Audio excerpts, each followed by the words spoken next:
Чекај. Ваква најава иста имавме за уште еден Range Rover Evoque.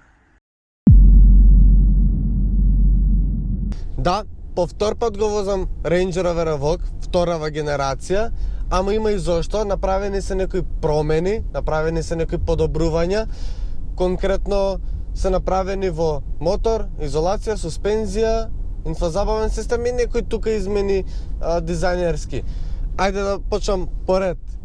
Моторот, 2.0 турбо дизел моторот сега преработен и произведува 163 конски сили, или тоа значи дека е за 13 конски сили повеќе од минатиот модел што го возев, и плюс тука сега има mild hybrid опција, односно кај нас како што го преведуваат благ хибрид, тоа ми е толку многу смешно, не знам дали ние немаме соодветен термин или нашиве моиве колеги немаат најдено нешто подобро, но благ хибрид секако јас нема го користам.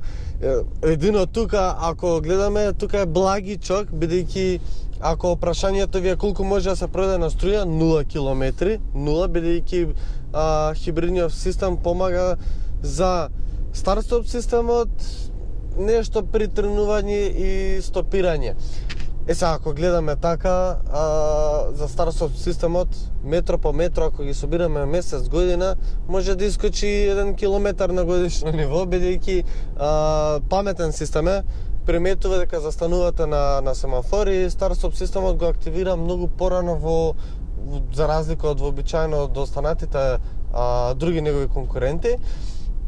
И на таков начин намалува на потрошувачка. Во друго прашање, ако ве дали намалува потрошувачка како други хибридни режими, не очекувате такво нешто. Ова е единствено за да пројдат на регулација во другите европски земји кај што има субвенции, тука кај нас нема и затоа овој хибриден режим не ни значи нешто премногу.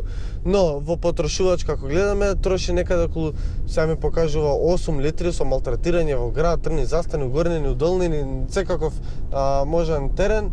А инаку реална потрошувачка во град ми е 7,7, на отворено ми изненади многу добро. Нешто под 5 литри, што е стварно многу интересна бројка. Тоа е во поглед на перформанси, во поглед на изолација и суспензија, тука стварно го имат подобрено за да биде Range Roverски како што треба. Таки еден супер дечко што работи во Range Rover, пред да го земам ми рече: брат, најголемите измени ќе ги видиш направени се да се чувствуваш како да е во некој голем Range Rover. И стварно така се чувствува, меко, нежно, многу елегантен, грациозен, мислам Evoque од секогаш и бил, ама сега е толку многу близок до неговите поголеми браќа што се чувствува. Мали работи се направени како измени, но се драстични. Изолацијата стварно се чувствува толку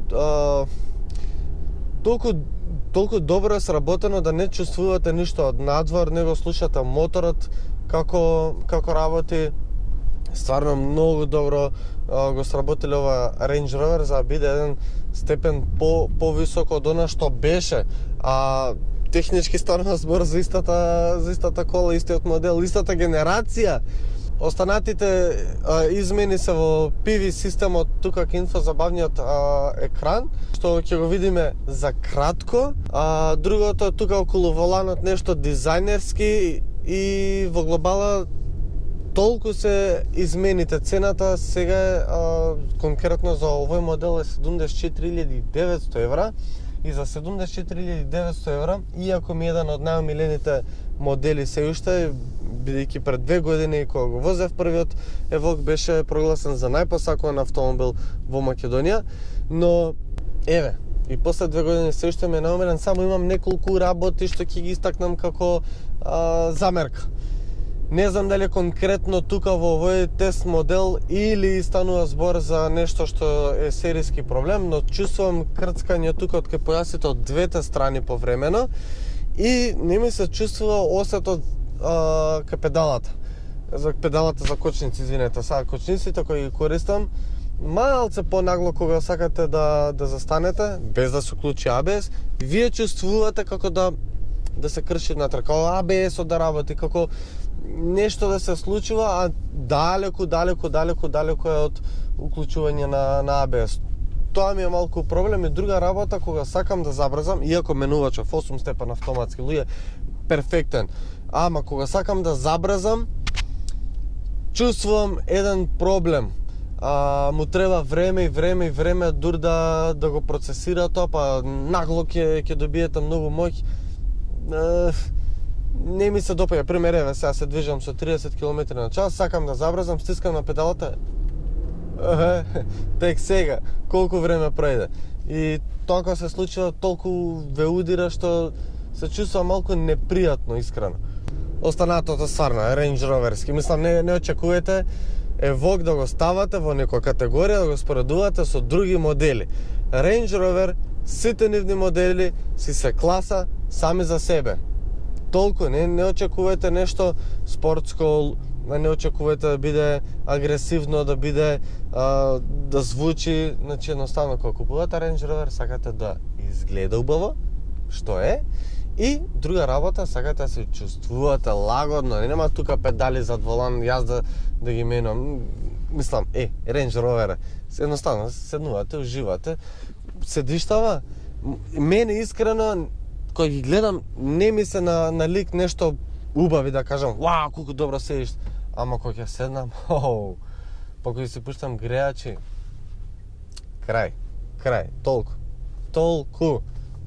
Вака правиат километрите, значи уживанција. Сега, измените тука внатре, намерно возам и сакам да ви ги кажам, бидејќи се работи за нешто што е направено да биде попрактично, особено при возење, а не кога ќе седнеме и да објаснуваме и да гледаме, така сите можеме. Но кај Range Rover е друга филозофија, затоа ви го објаснувам на овој начин. Значи, направени се измени во PV системот. PV системот го видовме и кај Defenderот што го возев, и тоа видео можете да го погледнете, но станува збор за многу подобра графика, многу подобра резолуција, многу подобар систем, многу пореспонзивен и многу поедноставен за користење. Што значи тоа? Тоа значи како ќе возам, не сакам да ми кочи системот, туку сакам едноставно лесно да дојдам до секое мени. Гледате колку едноставно, како кај iPhone. Јас сум заљубен во iPhone, бидејќи е толку едноставен за користење, со еден потек стигате до повеќе функции што ви се потребни. Така исто и тука. Еден потек, 3 различни менија, се што ми треба тука ми е радио навигација, офроуд системот, компас, значи буквално многу информации има ова возило што може да ви ги понуди, но и се многу лесни за да стигнете до нив. Друга работа, имате 3 различни екрани, четвртиот ви е во дополнителна опција, ако сакате тука кај ретровизорот, тоа истото го зборевме со другиот Evoque, но тука доле станува збор за клима, исто така и за офроуд режимот, но и што некои други како старт-стоп систем, холд и тоа е тоа. Но работата е што? Толку лесно можам да го сменам во било кој момент. Еве сега се движиме на асфалт и е ставен за на такво движење. Сакам за на снег, толку. Притиснав, сега се приспособува Grass Gravel Snow програм. Толку активирано. Сега одиме на што е ова? Матен раст. Одлично. И другиот режим е Sand програм. И четвртиот е ауто кој што самиот ги препознава. Јас сега ќе си го ставам во еко, зошто не? Да си заштедам малку повеќе километри да си имам. Тркалцава ми се многу интересни, бидејќи имаме тркалца за климата, кои што се вклопени во дигиталниот дисплеј и едно за радиото. Толку добро изгледа, мислам не мора да ви објаснувам. Четвртиот момент или кој да е веќе поред, не ми е толку битно што го имам ова. Можам да го приспособувам аголот на екранот како јас сакам и колку сакам. Нема подобро од ова. Зошто? Бидејќи секој си се приспособува онака како што сака. Добро.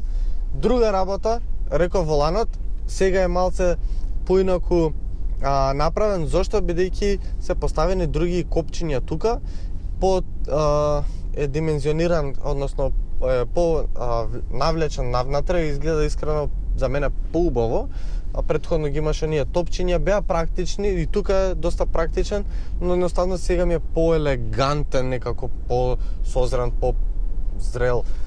И сега сакам друг момент да ви објаснам што кога го земав ме река извини со помалку опрема, не знам како е помалку опрема, кожни седишта, сите екрани, панорами, окей, добро. Јас малце изгледа ги имам измешана работите за луксус, фикюлето ми ги меша работите, нема врска, но ми река инструментаблата е полудигитална. Викам што значи тоа? Влези и ќе видиш. Влегувам цел голем дигитален дисплеј и од страна има аналогни инструменти, односно обртаите се полудигитални, полуаналогни. И сега размислувам.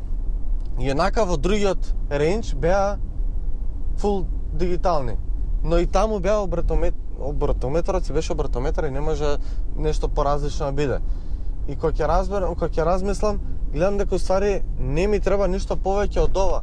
Што сакам да кажам, дека дури во ова пониско ниво на Range Rover сепак е функционално, ги имате сите работи што ви се потребни, се останатото што сакате плюс да биде е само чиста луксузност и чист мерак. Толку. Се што ви треба има. Толку. Се префрлиме са позади. Позади. Мислам, нема што да кажам поразлично, бидејќи се е исто. Просторот за нозе, тој просторот за глава, тој видикот е, тој со панорама, мераци. На средниот дел има не така висок тунел, широк е, ама како што се ќавате во тоа видео, може да се стават нозете горе и од страна. За семено возило кога гледате, уживанци, стварно има доволно простор за практичност. Тука има само отвор 12 волтен приклучок за струја, нема USB порт, тоа малце ме загрижува во Range Rover и останатото е тоа. Уживанци, кука. Тоа моите омилени куки за качалки. Штом сме тука, се префрлуваме са позади. Куки за качалки во багажникот? Има, да. Моите омилени ми се бидејќи се супер практични, можете да ставите ранци, кеси, што и да не се претура дур возито, што е одлично. Друго што ми се допаѓа тоа што е рамен подот со лајвица на браникот и го олеснува товарањето на потежок багаж. Овие алуминиумски делови тука, освен што изгледаат убаво, се и практични бидејќи не се гребе пластиката, што е добро. Багажниот простор е 591 литар со капацитет, што е доволно. Под овој наслон тука има резервно тркало, што е добро. И има уште неколку елементи, тоа е пример оваа ластика која што дополнително помага за некои ситници ставите да не се претура. Тука од страна има уште едно мало просторче и тоа е за багажниот простор и тоа е за Evoque. Evoque, втора генерација по втор пат. Направете subscribe. Толку од мене, се гледаме наскоро со ново видео. Чао!